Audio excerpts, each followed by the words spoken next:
নমস্কার বন্ধুরা, পম্পার ঘরোয়া রান্নায় আপনাদের সবাইকে স্বাগত।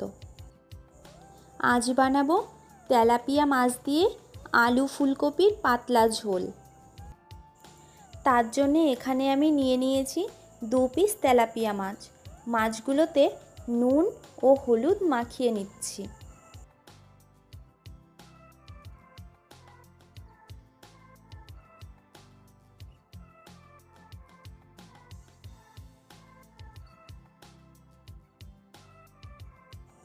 নুন হলুদ মাখানো হয়ে গেছে। এদিকে মাছগুলো ভাজার জন্য একটা কড়াই গরম করে নিয়েছি। কড়াইতে দিয়ে দিচ্ছি সরষের তেল। তেল গরম হয়ে গেলে মাছগুলো ভেজে নেব। এক সাইড ভাজা হয়ে গেছে, অন্য সাইডও ভেজে তুলে নিচ্ছি। ওই মাছ ভাজা তেলের মধ্যেই দিয়ে দিচ্ছি কেটে রাখা ফুলকপি। ফুলকপিগুলো মিডিয়াম ফ্লেমে 4 থেকে 5 মিনিট ভেজে তুলে নিচ্ছি। কড়াইতে আরও 1 চামচ সর্ষের তেল দিয়ে আলুগুলো ভেজে নেব। আলুগুলো একটু লম্বা লম্বা করে কেটে নিয়েছি।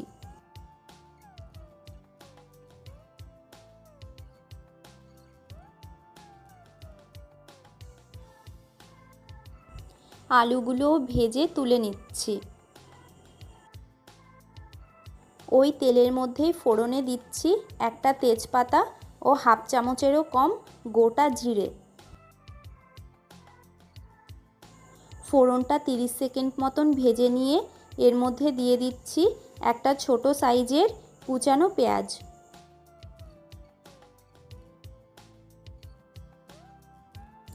পেঁয়াজটাকে হালকা ব্রাউন করে ভেজে নিয়ে এর মধ্যে দিয়ে দিচ্ছি একটা মিডিয়াম সাইজের টমেটো কুচি।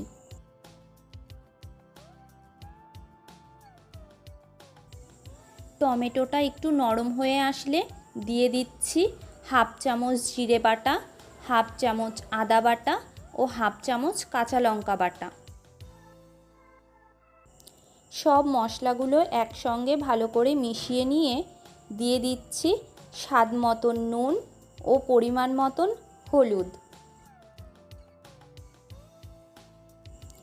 লবণ হলুদটাও মশলার সঙ্গে ভালো করে মিশিয়ে নেব।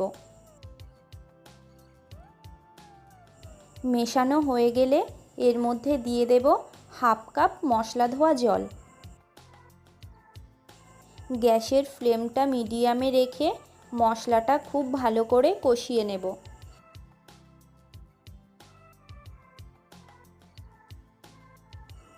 মশলাটা কষানো হয়ে গেলে দিয়ে দেব আগে থেকে ভেজে রাখা আলু ও ফুলকপি।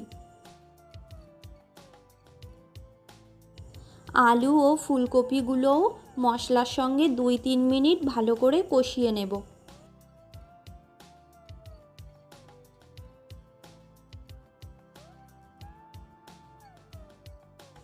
কষানো হয়ে গেলে দিয়ে দেব পরিমাণ মতন জল।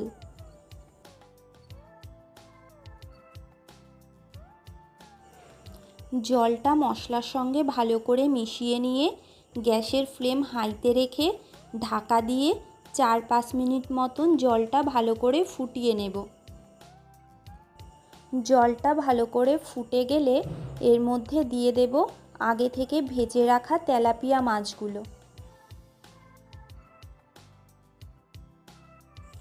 মাছগুলো ঝোলের সঙ্গে মিশিয়ে নিয়ে ঢাকা বন্ধ করে আরও 6-7 মিনিট রান্না হতে দেব। ঢাকনা তুলে নিয়ে গরম মশলার গুঁড়ো ও ধনেপাতা কুচি মিশিয়ে নিলেই রেডি হয়ে যাবে তেলাপিয়া মাছ দিয়ে আলু ফুলকপির পাতলা ঝোল। ভিডিওটা কেমন লাগলো অবশ্যই কমেন্ট করে জানাবেন। ভালো লাগলে ভিডিওতে একটা লাইক করে চ্যানেলটাকে সাবস্ক্রাইব করে পাশে থাকার অনুরোধ রইল। দেখা হবে অন্য কোনো রান্নার রেসিপি নিয়ে। ভালো থাকবেন, সুস্থ থাকবেন।